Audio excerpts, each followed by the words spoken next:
Tetapi kadang-kadang penemuan baru itu telah membuat manusia menjadi egois, serakah, menjauh dari Tuhan. HP ini kan hasil penemuan-penemuan manusia. Oh, baik, itu tidak salah. Tapi kemudian bisa membentuk manusia menjadi egois. Berhasil mendekatkan yang jauh tapi menjauhkan yang dekat. Bapak Ibu Saudara-saudara, di kesempatan hari ini tema kita adalah bersaksi dalam pimpinan Roh Kudus. Bersaksi dalam pimpinan Roh Kudus. Pembacaannya ditetapkan dari Kisah Para Rasul pasal 2 ayat 1 sampai ayat yang ke-21. Bapak Ibu Saudara-saudara, shalom. Kuat sedikit, Pentakosta baru pelan-pelan itu. Shalom.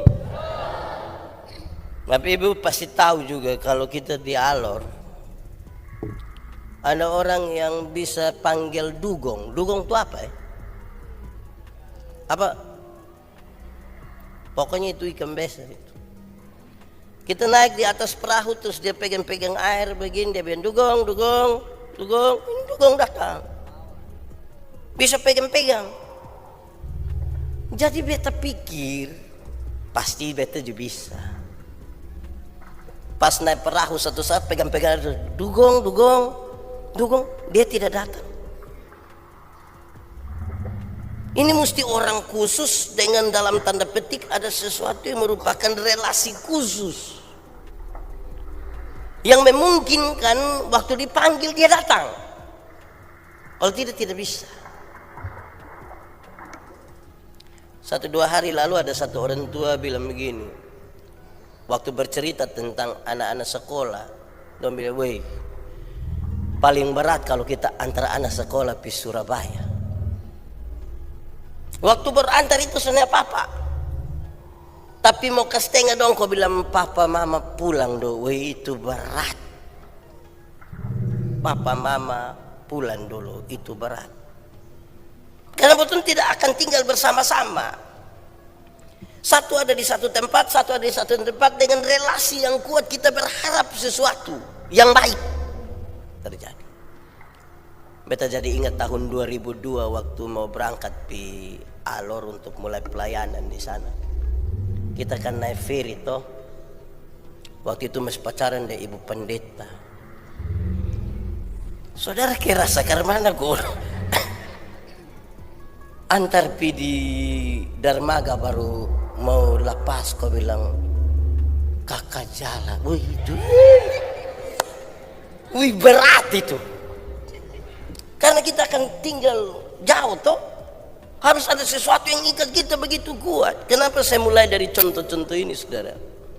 Murid-murid itu memang menyaksikan langsung Tuhan Yesus terangkat ke surga. Baru minggu lalu kita baca. Dong saksikan langsung. Tapi mereka sadar betul bahwa Tuhan sementara tidak berada bersama-sama dengan dorang. Bagaimana dorang akan berhadapan dengan masalah-masalah tanpa Yesus, tanpa Tuhan yang mereka sembah. Itu sebuah masalah yang serius bagi mereka. Harus ada keterikatan yang begitu kuat, atau harus ada sebuah kuasa yang menggerakkan mereka supaya kalau mereka setia terhadap pelayanan itu, mereka melakukannya karena kekuatan yang dari Tuhan. Saudara, murid-murid itu secara umum dapat digambarkan berikut. 1, mereka tidak punya kekuatan sosial yang kuat sekali. Mereka bukan kelompok yang besar, kecil. Mau omong apa di ini banyak orang. Mereka tidak memiliki kekuatan ekonomi yang luar biasa. Nelayan-nelayan kecil di Galilea. Tidak ada uang yang banyak pada mereka. Mereka tidak punya kekuatan politik. Memang ada salah satu murid Simon orang Selotu, anggota partai politik, tapi mereka tidak punya kekuatan itu. Mereka belum mampu mengelola komunitas orang-orang percaya waktu itu, walaupun jumlahnya masih sedikit. Tidak ada sistem untuk mengelola persekutuan itu. Tata gereja tidak ada itu untuk dorang yang kecil itu. Mereka bahkan oleh sejumlah orang, kelompok para murid dianggap sebagai orang-orang aneh. So kecil lagi, tidak punya kekuatan ekonomi, tidak punya pengaruh di kehidupan sosial, baru sejumlah orang anggap dorang orang aneh. Sekalipun ajaran-ajaran yang mereka terima dari Tuhan Yesus itu luar biasa, tapi ajaran itu belum populer. Hal-hal ini sengaja digambarkan supaya saudara bisa menyadari bahwa kondisi waktu itu sangat berat bagi para murid tanpa Yesus, kehadiran secara fisik.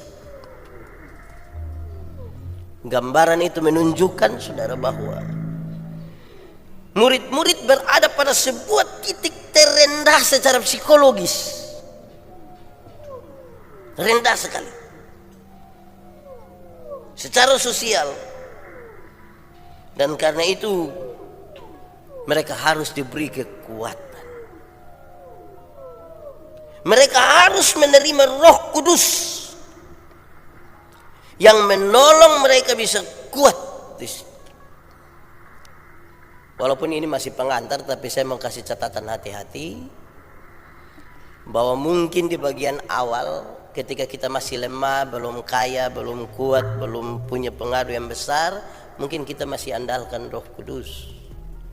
Tapi ketika makin besar, makin kuat, makin pengaruh, makin dikenal, Roh Kudus mulai kita geser-geser sedikit menjadi kekuatan dari kita.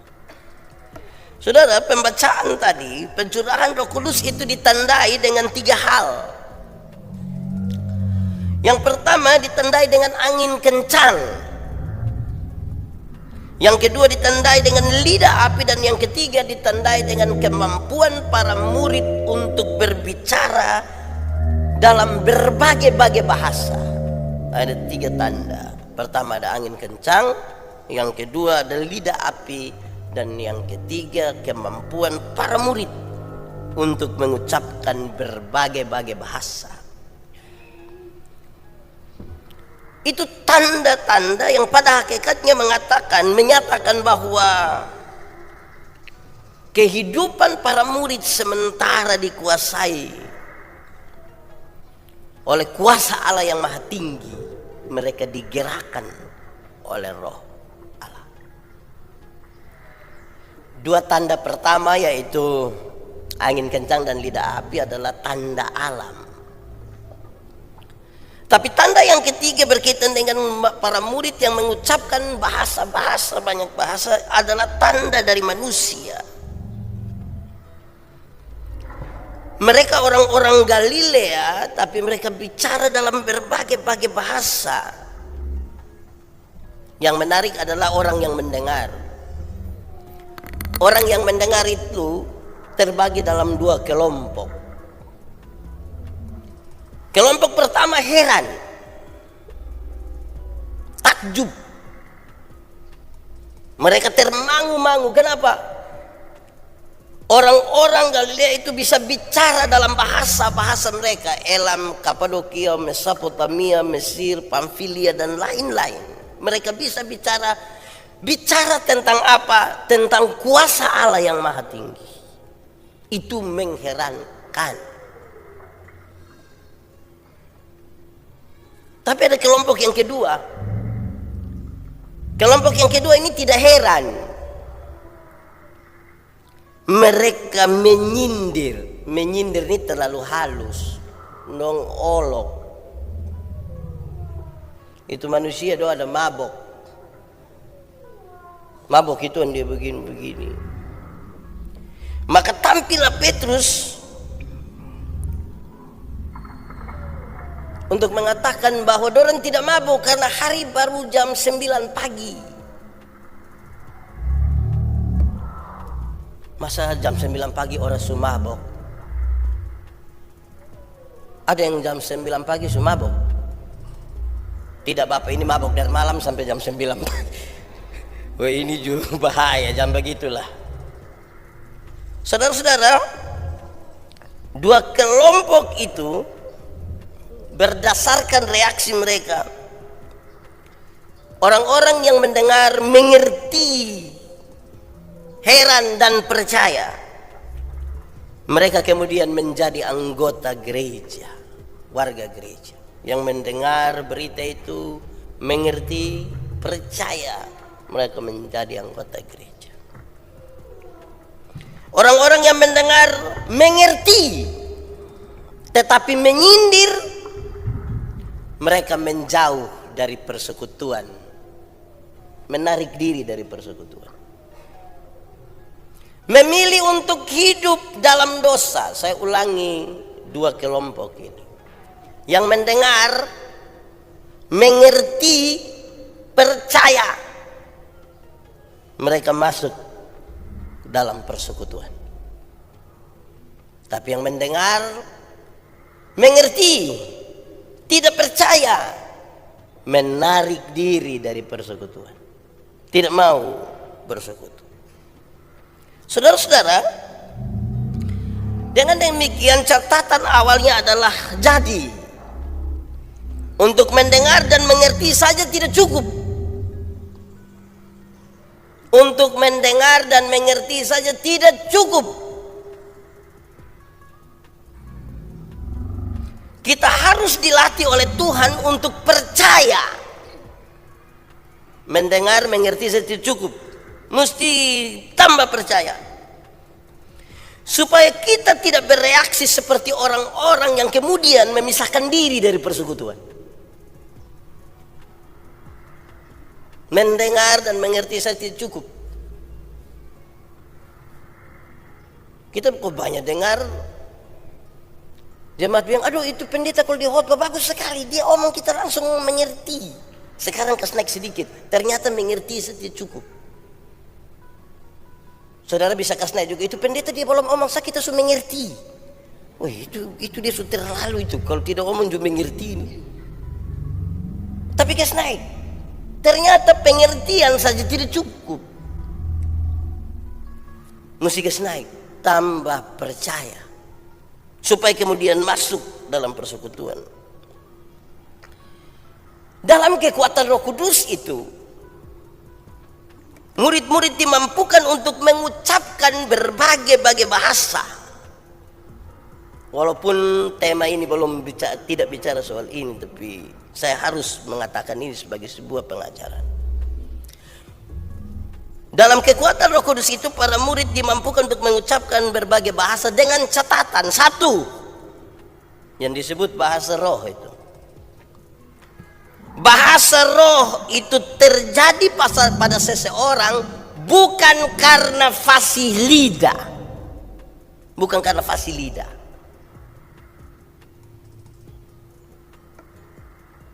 Kedua,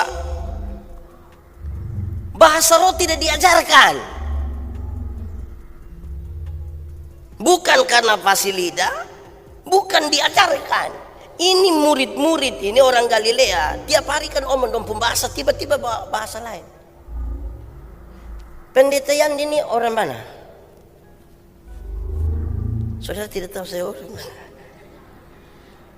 Saya ini orang Indonesia, orang Timor.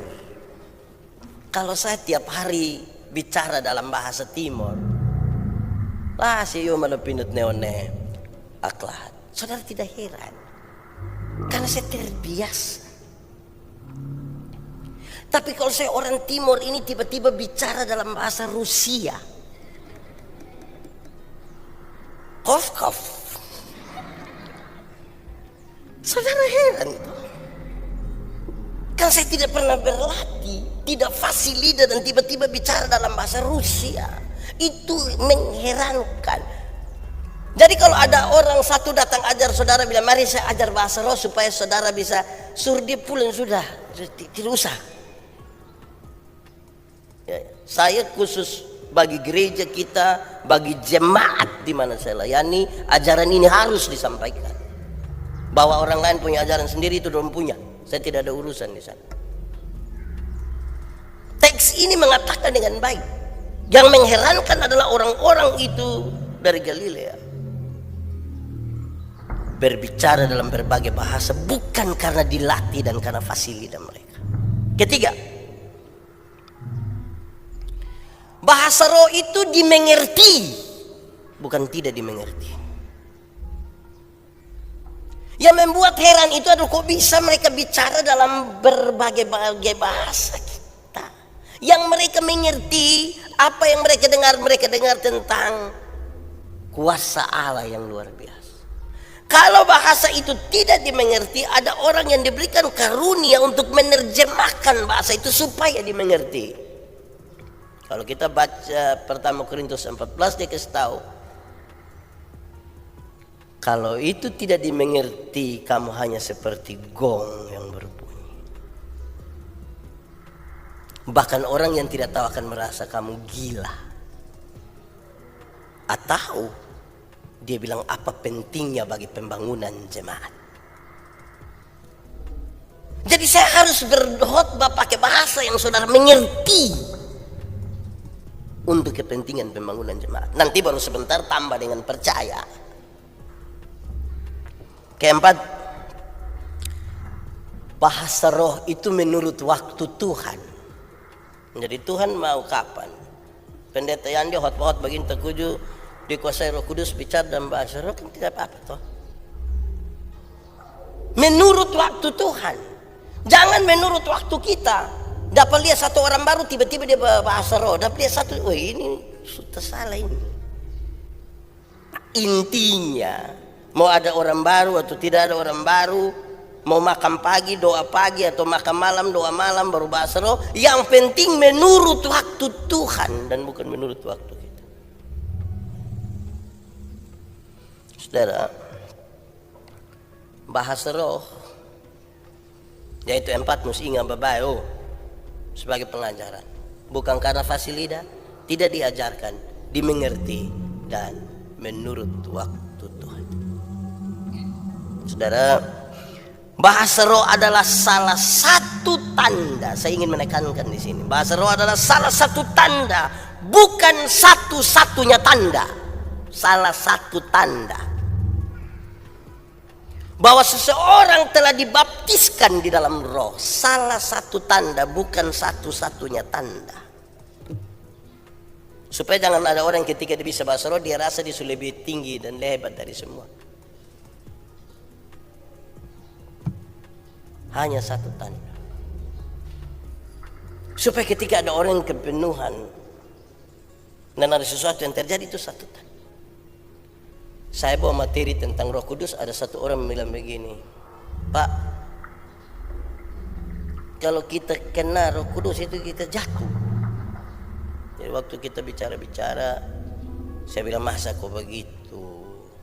Hai pendeta, Bapak dong ini sekolah, kami alami langsung. Saya bilang kalau memang itu saya yakin di Bapak ini tidak ada Roh Kudus. Dia bilang kenapa pendeta om begitu? Ya kan Bapak belum jatuh. Kalau ukuran Roh Kudus kena itu harus jatuh. Wih, kita tidak kerja lagi, kita jatuh saja. Karena itu saudara-saudara memang mesti hati-hati untuk menilai apakah roh itu berasal dari Allah atau tidak.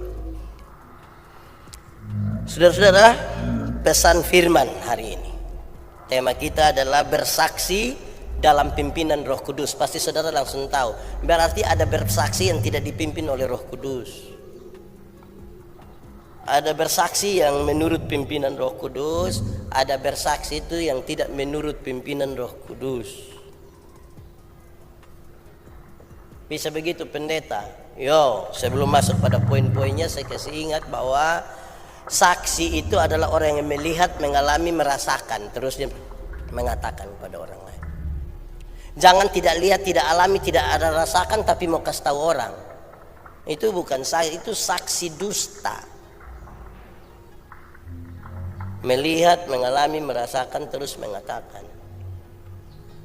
Yang dalam urusan hubungan dia dengan Tuhan Allah. Nah, begitu. Teorinya saya ingatkan kita kembali karena tahun lalu saya masih bicara ini. Saya kasih ingat kalau mau bersaksi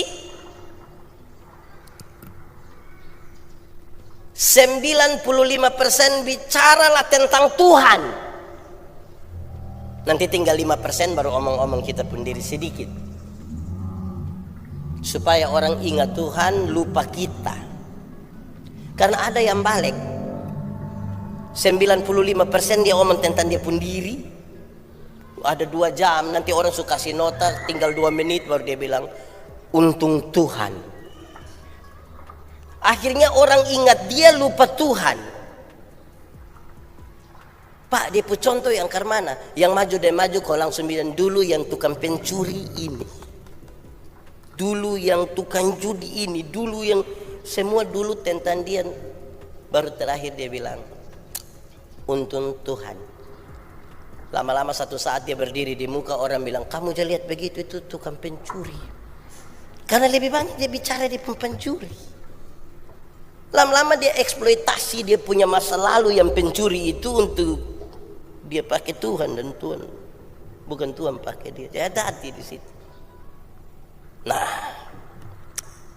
saudara, kalau saudara mau bersaksi dalam kata-kata yang ke cerita perbuatan Tuhan, kan apa isi dari kesaksian kan jelas. Orang-orang yang dengar tadi bilang, dong omong apa? Tentang kuasa kebesaran Tuhan. Toh bukan kuasa kebesaran diri, Tuhan. Itu isinya. Penting sekali itu. Kalau tidak kita geser. Ini saksi ini. Kalau saudara ingin bersaksi, saudara kasih tahu saja masa lalu saya buruk, dan karena buruk ini saya mau cerita untuk apa. Saudara mau dengar barang-barang buruk untuk apa? Coba kasih tahu saya. Mau dengar yang tidak baik untuk apa? Coba. Jadi biar saya cerita yang baik-baik yang Tuhan kerjakan, supaya terakhir bilang kemuliaan bagi nama Tuhan. Kami doakan satu orang yang dikenal oleh masyarakat setempat, dia Swangi. Terus waktu saya pergi, karena orang tahu ini orang dia mau terima Tuhan Yesus, maka dia mulai berkisah. Ini orang mulai datang tambah banyak. Dia mulai omong bagaimana kalau dia mau bikin orang tuh dia cukup lihat di tai lalat. Terus saya bilang, nenek stop. 1-2 majelis protes saya, pendeta kenapa suruh dia berhenti? Saya bilang, nanti nenek sudah selesai kau terima Yesus, ini 1 ulang lain nanti. Karena dia mendengar sesuatu yang jangan sampai pulang dia coba. Jadi ceritalah yang baik-baik saya, dan cerita yang buru-buru kalau mau bersaksi, supaya kesaksian kita omong tentang Tuhan dan orang ingat Tuhan. Oke. Pesan tema pertama, jadilah orang yang mendengar dan percaya. Ini saya omong lurus dulu. Ada banyak orang yang tidak percaya padahal sudah mendengar. Karena untuk menjadi percaya hanya Roh Kudus yang bisa melakukan itu bagi kita. Para rasul itu tugasnya adalah berbicara. Dan untuk percaya kita harus menyerahkan diri kita kepada pimpinan Roh Kudus dan bukan kepada para rasul. Jadi mau jadi saksi kemuliaan Tuhan itu percaya duluan, mesti percaya duluan. Prosesnya jelas. Para rasul, para pendeta berbicara. Selanjutnya mereka yang mendengar, mengerti, menyerahkan diri kepada Roh Kudus supaya mereka menjadi percaya. Dan tidak usah menyerahkan diri pada pendeta. Jangan sampai sebentar pendeta lebih dari Roh Kudus. Nanti kita jadi saksi pendeta bukan saksi Roh Kudus. Syarat pertama bagi mereka yang bersaksi adalah percaya.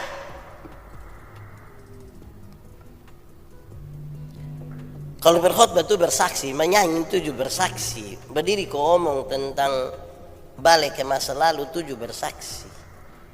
Tapi mulai dari percaya, kan itu pendeta yang mesti bertanya, saya ini percaya kok tidak? Jangan sampai kita tidak percaya apa yang kita katakan. Dan kita menyanyi sesuatu yang tidak kita yakini. Nah, saudara-saudara, berarti syarat percaya itu kerendah hati sedikit dari membuka hati Roh Kudus. Roh Kudus itu tidak bersatu dengan hati yang penuh dengan kepahitan. Roh Kudus itu tidak bisa bersatu dengan hati yang penuh dengan amarah. Roh Kudus tidak bersatu dengan mereka punya hati yang penuh dengan energi negatif. Tidak bisa. Ini hati mesti berisi. Karena Roh Kudus itu hanya bisa bersatu dengan yang kudus. Dia tidak bisa bersatu dengan yang tidak kudus. Weh Pak, itu orang doa pun bagus lah. Iya, tapi syaratnya bersatu dengan Roh Kudus, bukan kata-kata. Jadi ini yang menyanyi betul, ada agape, ada Mazmur. Kupang tunggu kan bet belum mau habis jam langsung emosi dulu. Kupang City Choral mus pastikan mau hati berisi toh, mau bersatu dengan Tuhan. Begitu. Itu bagian pertama. Kedua, jangan suka jadi orang yang suka menghina firman Tuhan dan menghina para pemberita firman.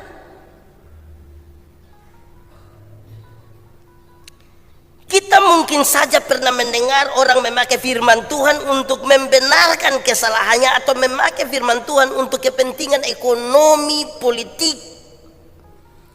Atau juga kita mendengar orang yang menggunakan firman Tuhan untuk mengolok-olok pemberita firman.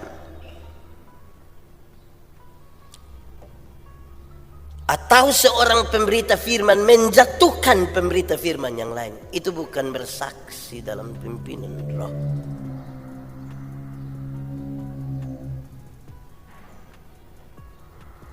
Roh Kudus itu dia kerja baik-baik. Jangan berolok-olok. Ada kisah lama orang pakai firman untuk berolok-olok. Ada satu waktu dia mabok malam minggu begitu, pulang kunci rumah, dia tidur di dalam gereja. Pendeta datang pagi, hei pemabuk, kenapa lu tidur di sini? Lu tidak tahu kalau sedikit lagi orang mau ibadah?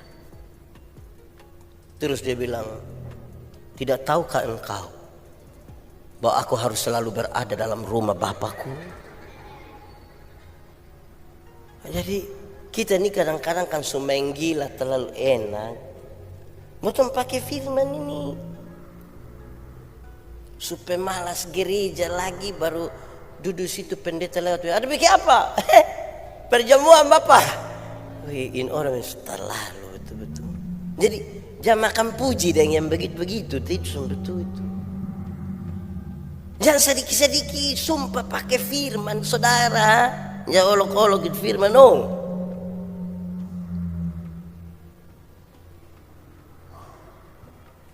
Kalau salah akuilah.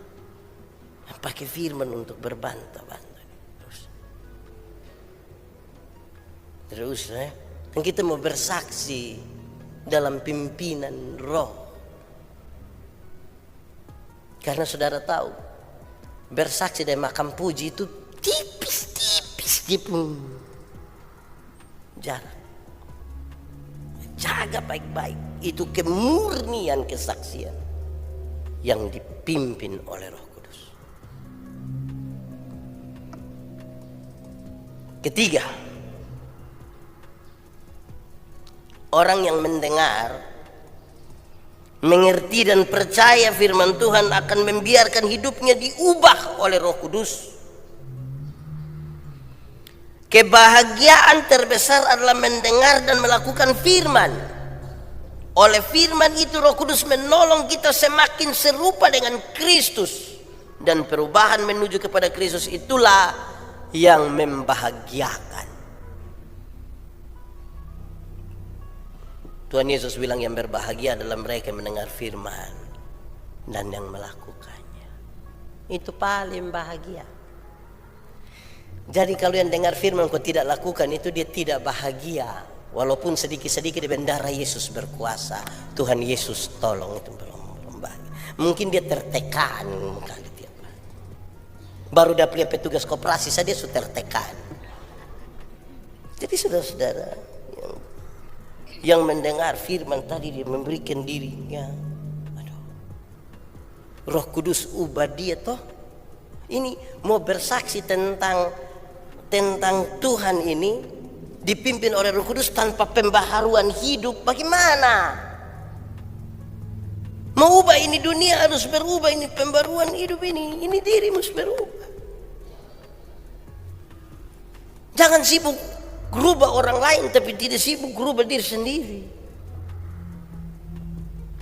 Kan kita mau bersaksi dalam pimpinan Roh Kudus. Roh Kudus pegang kita. Roh Kudus tidak dapat bersatu dengan tidak kudus toh. Yang gelap tidak dapat bersatu dengan yang terang. Saya biasa bilang tentang yang kudus, yang saya bilang kita di terang tidak bisa lihat orang di gelap, tapi orang di gelap bisa lihat kita di terang. Tapi kenapa kadang-kadang orang yang diterangin dia pulang pergi gelap? Kan dia suka begini. Malu begini di dalam, dia bilang. Jadinya semua orang akhirnya tidak Tuhan lagi yang dimuliakan. Memang kau butuh hati yang berisi, supaya kalau kita marah itu boleh, kau tidak coba marah boleh, kau tidak boleh, asal proporsional toh. Kalau ada orang pemalas malah dia pun pemalas, jangan marah dia pun suku. Ini orang pemalas, kalau kita untuk menegur kesalahanmu, aku tidak harus menjadi musuhmu. Jadi kalau dia datang ya bang kawan, ini beta Sony suka kampung pemalas, coba rajin-rajin sedikit latihan kawan kita main latihan kawan Son latihan. Jangan sampai kok yang pemalas itu datang sebelum Pak Pendeta, lu orang mana? Beta soe bapak dia, kamu soe itu. Hai kok apa hubungan antara dia dan soe? Memangnya apa?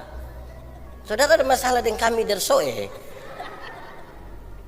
Saudara-saudara memang ini kasih hati berisi ini. Aduh. Sudahlah. Tapi mau dipimpin oleh Roh Kudus ini begini. Ini kita rayakan Pentakosta ini di saat bulan budaya Gemit. Mantap toh ini pakaian-pakaian. Wih, ini pakaian mantap sekali. Memang ya lain pinjam tapi mantap lah, bagus. Tuhan ini membawa kita masuk sampai ke suku-suku bangsa, sampai ke mana-mana toh. Iya toh, Tuhan cinta segala bangsa di dunia, dia cinta kita. Wih, itu terlalu bagus sudah. Tapi lebih dari itu saudara-saudara, memang kita mau kita diubahkan. Jangan menyanyi lagu kasih pasti lemah lembut, padahal dia tidak lemah lembut. Memang lemah lembut itu terdiri dari dua kata, lemah dan disambung menjadi lemah lembut. Lemah lembut itu bukan berarti omong pelan-pelan. Maaf, Sepung kaki kakak ada injak, itu bukan lemah lembut. Lemah lembut itu bukan jalan permisi mau pis itu saya tangan duluan baru, bukan.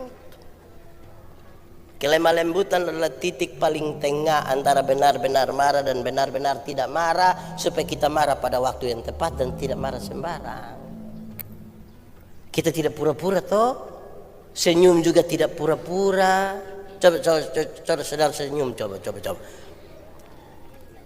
Yang tidak pura-pura. Saudara salaman dari orang juga tidak pura-pura. Cium juga tidak pura-pura. Itu. Ada orang yang kita selamat di sini, dia datang seorang dia pujari ini sah. Hai, najis kah? Hai, ini memang bocor musia. Roh Kudus ini mantap betul, supaya kita pun hidup, tindakan, kata-kata itu betul. Ada yang dia pegang tangan dan kita di situ, dia pun mata di orang lain. Pegang tangan dan pegang tangan, dia bilang, iya Ibu Vero nanti baru ya. Keempat, Roh Kudus diberikan kepada manusia untuk membangun manusia baru. Kan tadi dia berubah toh? Menjadi manusia baru. Banyak penemuan baru telah dibuat oleh manusia dengan berbagai motivasi. Penemuan baru terlalu banyak manusia buat. Dengan motivasi. Tetapi kadang-kadang penemuan baru itu telah membuat manusia menjadi egois, serakah, menjauh dari Tuhan. Pakai contoh saja. HP ini kan hasil penemuan manusia. Oh, baik, itu tidak salah. Tapi kemudian bisa membentuk manusia menjadi egois. Berhasil mendekatkan yang jauh tapi menjauhkan yang dekat. Di Kupang ini kan orang sibuk kerja, jadi hari Minggu habis gereja baru dong pi makan di mana-mana. Sengaja dong son undang pendeta karena dong keluarga sendiri mau duduk makan. Tapi bapak mama dan anak sudah duduk sama-sama masing-masing sendiri dengan Kastengnya itu HP kok duduk omong sedikit deh istri dan suami dan anak. Ya toh. So tidak undang beta lebar rupiah duduk lebih mau beta juga supaya saudara-saudara baik. Saya bilang perkembangan ilmu pengetahuan itu seperti pisau yang sangat tajam. Kalau pisau yang sangat tajam itu dipegang oleh seorang dokter bedah, dia bisa memberkati orang lain toh. Dia bedah ini luka ini apa. Tapi kalau pisau tajam itu dipegang oleh OPK, orang potong kepala, itu dia bikin susah orang lain. Jadi bukan salah pada perkembangan zamannya, tapi pada tangan siapa toh. Nah, hati yang penuh Roh Kudus itu dia bilang begini. Roh Kudus ini diberikan untuk membawa manusia pada kehidupan baru sesuai dengan citra Allah. Maka hidup kita dibaharui tiap-tiap hari, tiap-tiap hari. Untuk serupa dengan Allah. Nah, kalau para saksi kalau berdiri seperti itu serupa dengan Allah. Jadi jadilah saksi yang dituntun oleh Roh.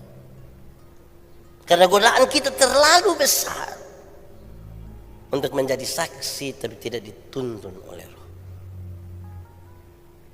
Selamat merayakan Pentakosta. Pentakosta. Jangan omong tak salah bilang Pantekosta. Pentakosta. Penta 50. Selamat merayakan hari Pentakosta. Roh Kudus ini berkuasa menolong kita. Roh Kudus itu menolong kita untuk bisa ada buah kasih, sukacita, macam-macam nih. Lantas kehidupan kita menjadi kehidupan yang baik di hadapan Tuhan. Olehnya orang-orang melihat Kristus, Roh Kudus yang tinggal di dalam kita. Mari kita tunduk kepala di hadapan Tuhan.